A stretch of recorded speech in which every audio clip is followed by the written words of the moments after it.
देखिए, हमने आपको इन्नेट इम्यूनिटी, जिसे हमने आपको बताया था जेनेटिक इम्यूनिटी भी कहते हैं, क्योंकि ये हमें बाय बर्थ मिलती हैं और हमें हमें बाय बर्थ मिल रही हैं, हमें पेरेंट्स से मिल रही हैं और हमारे साथ हमेशा रहती हैं। ये इन्नेट इम्यूनिटी में 4 आपके बैरियर थे: physical barrier, physiological barrier, cellular barrier और साइटोकाइनिन बैरियर।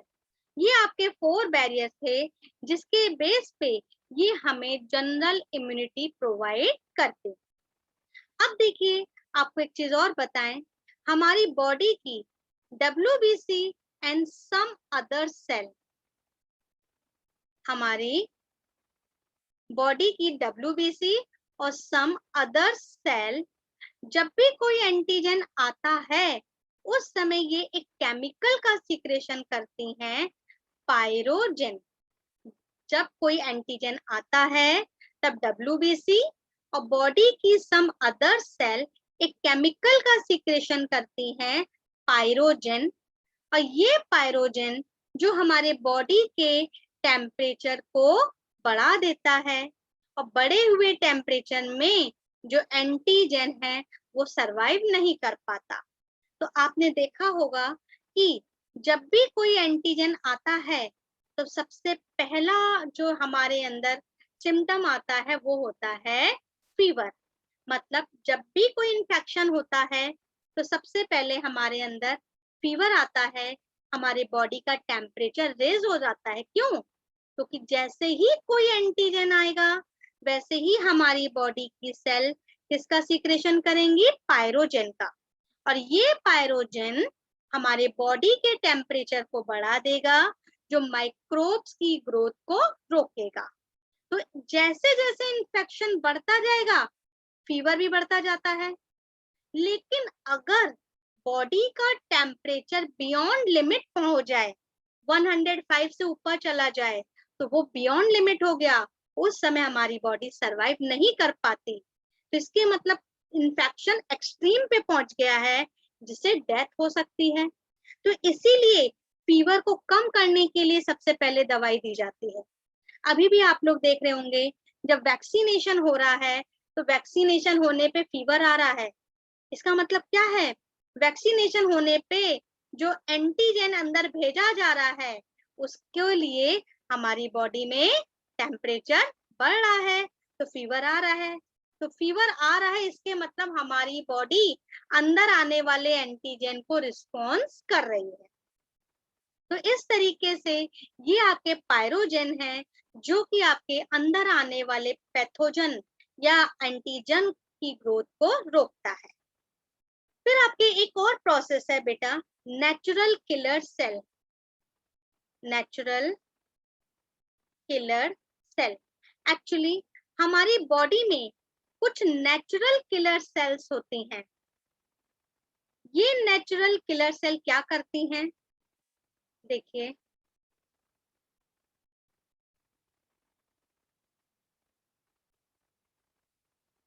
कोई वायरस इन्फेक्टेड सेल है, ये सेल है जिसमें वायरस का इन्फेक्शन हुआ है, तो नेचुरल किलर सेल क्या करेंगी? इस वायरस इन्फेक्टेड सेल में पोर बना देंगी, छेद कर देंगी, उसे पेनिट्रेट करके इसमें पोर बना देंगी। ये पोर बन गए। अब पोर बन जाएंगे तो बाहर का जो फ्लूइड होता है ना सेल के बाहर, वो इन पोर के द्वारा सेल के अंदर चला जाएगा, सेल फूल जाएगी और बस्ट हो जाएगी।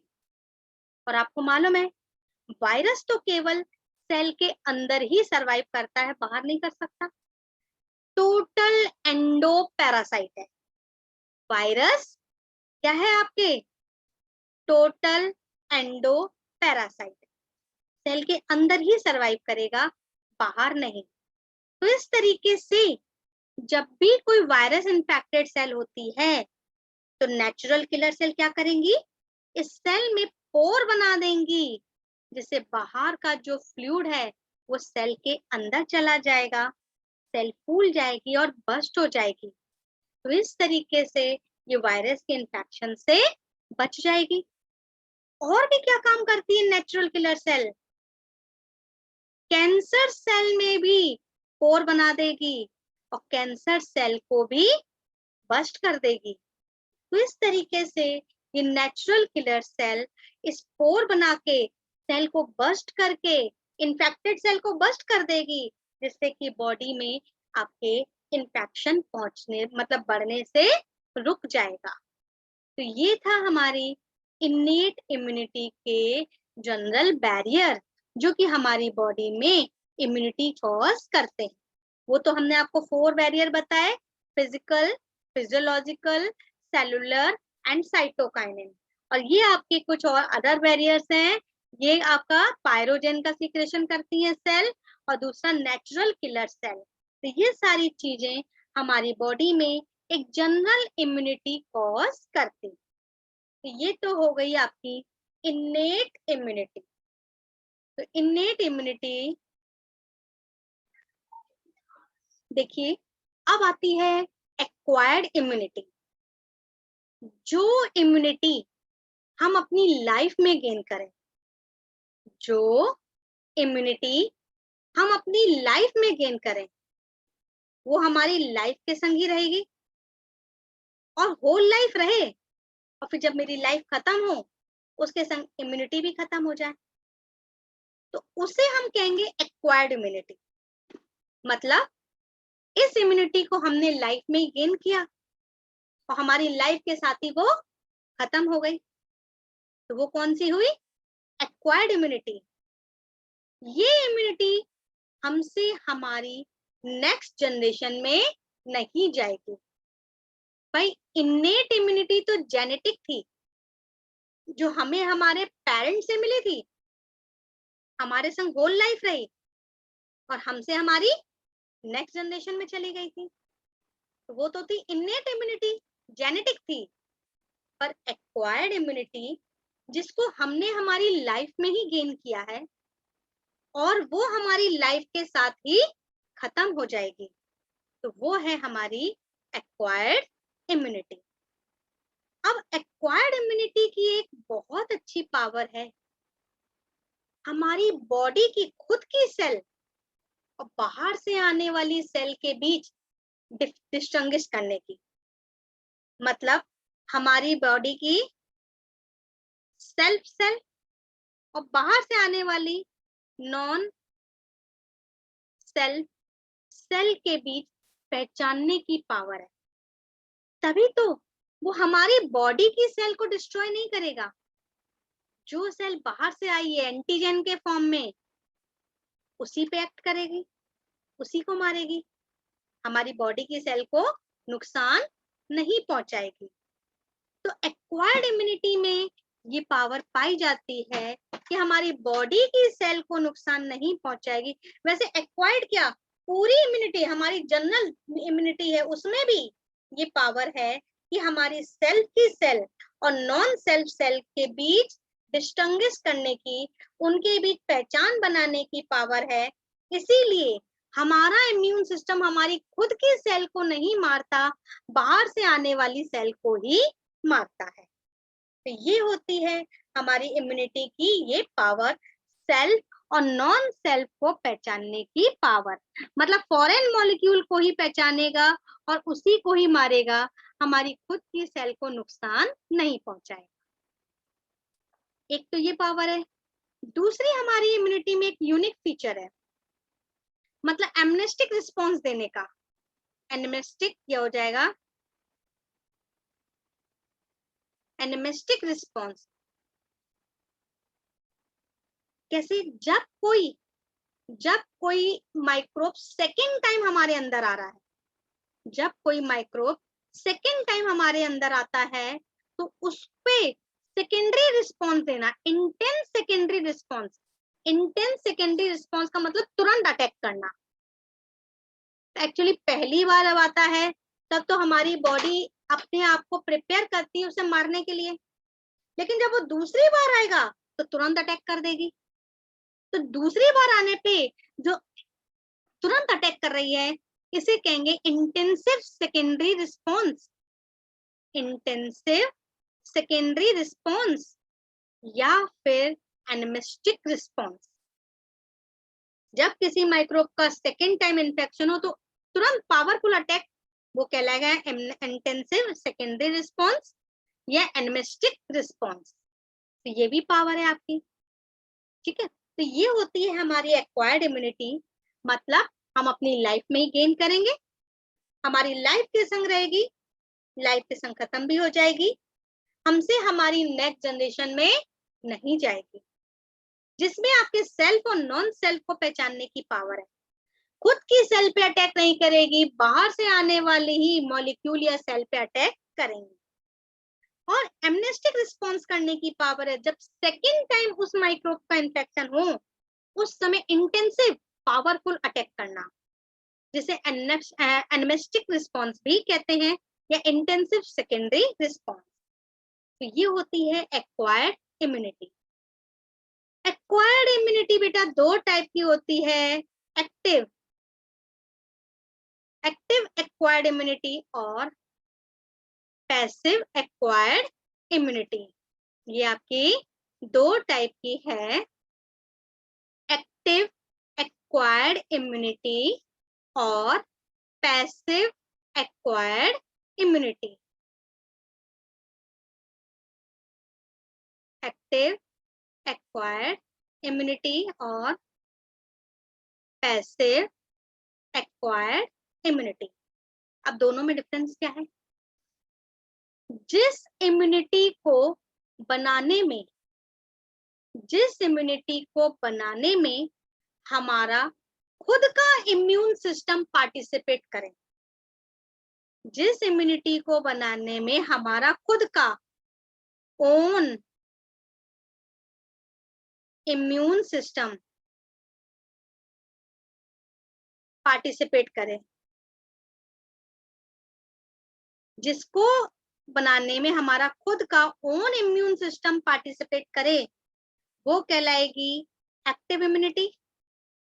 और जिसको कॉज करने में हमारा खुद का इम्यून सिस्टम पार्टिसिपेट नहीं करे, पैसिव इम्यूनिटी। ये रेडीमेड इम्यूनिटी भी कहलाती है, रेडीमेड इम्यूनिटी। क्यों? इसको बनाने में हमारा खुद का इम्यून सिस्टम पार्टिसिपेट नहीं करेगा।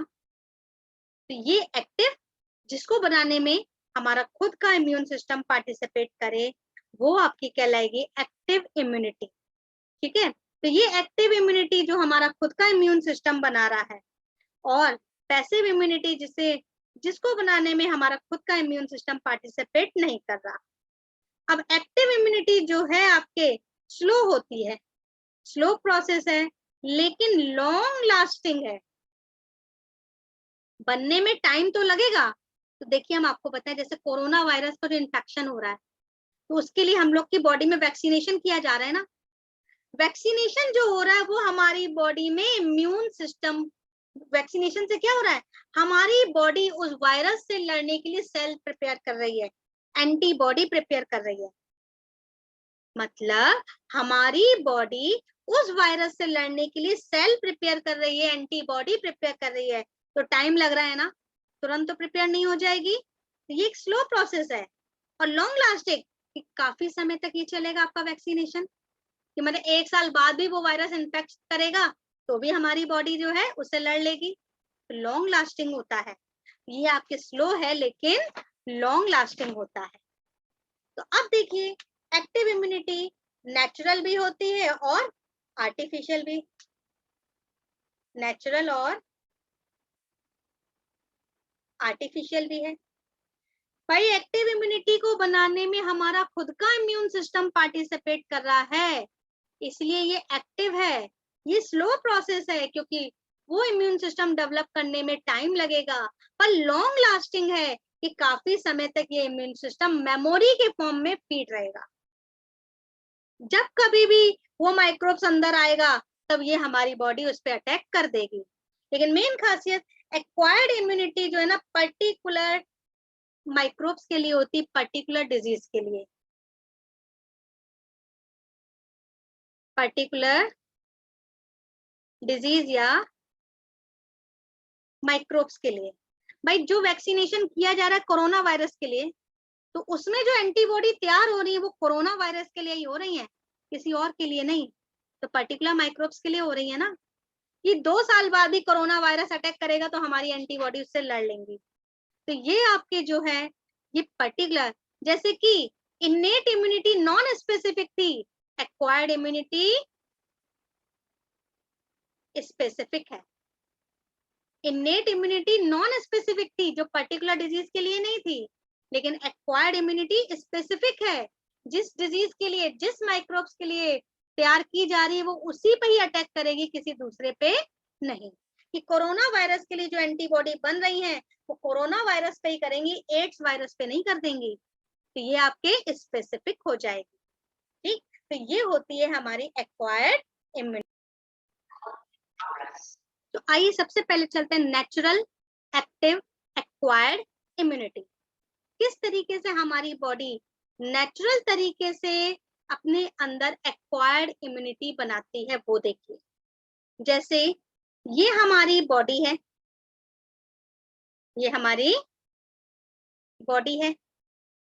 अब पहली बार इस बॉडी में किसी एंटीजन ने अटैक किया, पहली बार। जैसे मान लीजिए जब बच्चे में पहली बार कोई माइक्रोब्स अंदर आता है, जैसे हम ये कह दें कि ये आपके मीजल्स है, मीजल्स वायरस अंदर आया। अब हमारे अंदर ये हमारी बॉडी का जनरल इम्यून सिस्टम है, ये एक वायरस अंदर आया और ये हमारी बॉडी का जनरल इम्यून सिस्टम है। हमारे जनरल इम्यून सिस्टम ने देखा कि अंदर कोई दुश्मन आ रहा है, पर इससे लड़ने के लिए हमारे इम्यून सिस्टम के पास कोई सेल नहीं है। अब ये हड़बड़ाएगा कि कैसे इस पे अटैक करें, और ये धड़धड़ाते हुए अंदर चल रहा है, आता जा रहा है। तो हमारा जनरल इम्यून सिस्टम तुरंत कुछ सेल को भेजेगा कि इससे लड़ने के लिए सेल तैयार की जाए, इससे लड़ने के लिए सेल तैयार की जाए। जैसे मान लीजिए हमारे जो है सोल्जर्स हैं, आपके खड़े हैं बॉर्डर पे और लोगों ने अटैक किया, बाहर के फॉरेन लोगों ने, तो हमारे सोल्जर्स के पास कुछ ऐसी बंदूकें नहीं है जो उन पे अटैक कर सकें, तो उन्होंने AK-47 बनाने के लिए ऑर्डर दे दिया। तो हमारा जनरल इम्यून सिस्टम यहाँ पे इस वायरस से लड़ने के लिए सेल तैयार करने लगा। जितनी सेल तैयार कर, ये धड़धड़ाते हुए अंदर आ रहा है, और धड़धड़ाते हुए अंदर आ रहा है तो ये डिजीज कॉज करेगा, ये डिजीज कॉज कर रहा है क्योंकि एक्टिव फॉर्म में अंदर आ रहा है और डिजीज कॉज कर दी इसने। जब तक ये सेल तैयार हुई तब तक तो डिजीज हो गई, जब तक यहाँ पे जनरल इम्यून सिस्टम इससे लड़ने के लिए सेल तैयार करेगा तब तक तो हम डिजीज हो गए। अब सेल तैयार हो गई, कुछ सेल तो मेमोरी के फॉर्म में फीड हो जाएंगी, कुछ सेल यहाँ से भेज दी जाएंगी मेमोरी के फॉर्म में फीड करने के लिए कि अगली बार आए तो उस पर अटैक करना है, और बाकी सेल जाके इस पे सीधे अटैक कर देंगी। डिजीज तो हो गए, डिजीज होने के बाद जो सेल बनी उनमें से कुछ तो मेमोरी के फॉर्म में फीड हो जाएंगी अगली बार के लिए, बाकी जो है इस पे अटैक कर देंगी।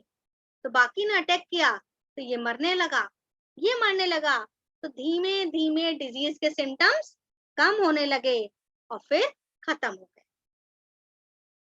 तो इस तरीके से ये मेमोरी के फॉर्म में सेल फीड हो गई सेकेंड एंट्रेंस के लिए, किसके लिए, सेकेंड एंट्री के लिए। भाई जब कोई एक्टिव फॉर्म में अंदर एंटीजन आया, एक्टिव फॉर्म में आया तो वो हमारे अंदर डिजीज कॉज करता चला गया। हमारा जनरल इम्यून सिस्टम ने देखा कि यार दुश्मन आया है, इसको मारने के लिए अपने पास कोई सेल नहीं है, तो उसने कुछ सेल प्रिपेयर करने के लिए किसी को भेजा, अपनी सेल को भेजा कि इससे लड़ने वाली सेल तैयार करो, औजार तैयार किए जाए। तो ये जब तक ये सेल तैयार हो रही थी तब तक तो ये डिजीज फैला चुका था।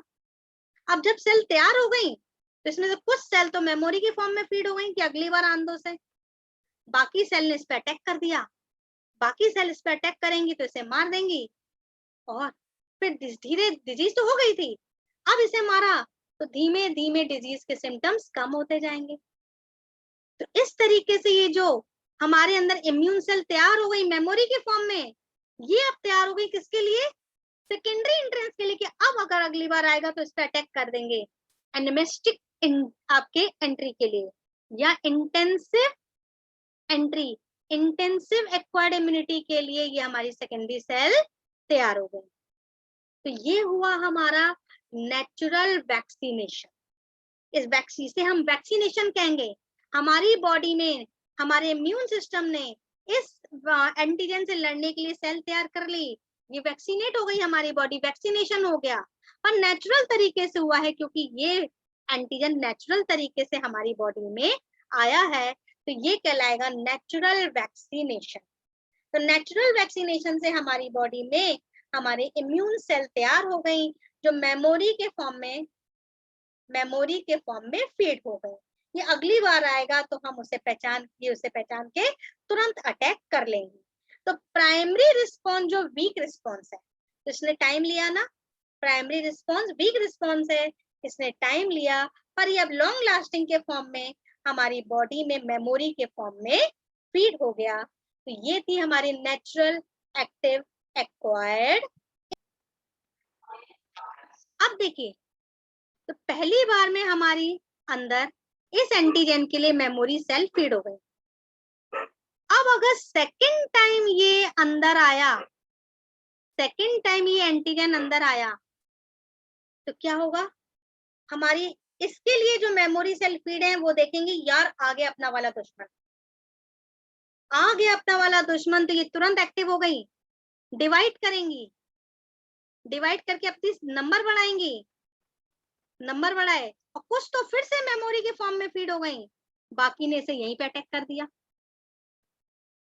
मतलब जब सेकंड टाइम आपके अंदर आया वही वाला एंटीजन, तो हमारी मेमोरी सेल ने देखा कि आ गया अपना वाला दुश्मन, आ गया अपना वाला दुश्मन, ये तुरंत डिवाइड करेंगे, अपनी संख्या बढ़ाएंगी, कुछ तो मेमोरी के फॉर्म में फीड और बाकी सबने इस पे अटैक किया, तो वहीं पे से रोक दिया, वहीं पे से मार गिराया, जिससे अंदर आने पे या वो इन्फेक्शन कॉज नहीं कर पाएगा। तो कई आपकी डिजीज ऐसी होती है जो एक बार होने के बाद दोबारा नहीं होती। हाँ, ऐसा नहीं कह सकते कि होंगी नहीं, जिसकी इम्यूनिटी बहुत वीक है उसको दोबारा भी हो सकती है, लेकिन जनरली अगर बॉडी वैक्सीनेट हो गई है तब उसको दोबारा नहीं होती, क्योंकि मेमोरी सेल जो है आपके उस पे अटैक कर देंगे, क्योंकि कहेंगे आ गया अपना वाला दुश्मन, अटैक। तो अटैक करने से पहले डिवाइड करेंगे, अपनी संख्या बढ़ाएंगी। भाई जब भी बॉर्डर पे कोई अटैक होता है तो हमारे पूरे देश से सोल्जर भेज दिए जाते हैं ना, कि तुम भी जाओ, तुम भी जाओ, तुम भी जाओ, जाके उस पे वहां पे प्रोटेक्शन दो। तो इसी तरीके से जैसे ही सेकंड टाइम पे ये एंटीजन आएगा, ये मेमोरी सेल देखेंगे कि हमारा वाला दुश्मन आ गया, तुरंत अपनी संख्या बढ़ाएंगी, कुछ तो मेमोरी के फॉर्म में फीड हो जाएंगी अगली बार के लिए, कि फिर कभी आया तो फिर अटैक करेंगे, बाकी सब इस पे अटैक कर देंगी और ये मर जाएगा। तो सेकेंड टाइम हम डिजीज होने से बच जाएंगे। तो ये जो सेकेंड टाइम का रिस्पॉन्स हुआ, ये था एनिमिस्टिक रिस्पॉन्स, ये था आपके एनिमिस्टिक रिस्पॉन्स, जिसे हमने क्या कहा था, इंटेंस सेकेंडरी रिस्पॉन्स। तो ये इंटेंस सेकेंडरी रिस्पॉन्स जो है ना आपके स्ट्रॉन्ग रिस्पॉन्स होता है, और ये एनिमिस्टिक होता है, और ये हमारे अंदर सेकेंड टाइम डिजीज होने से बचा लेता है। इसीलिए आपको बता दें कि ये तो था आपके नेचुरल वैक्सीनेशन। अब हम आपको समझाएंगे आर्टिफिशियल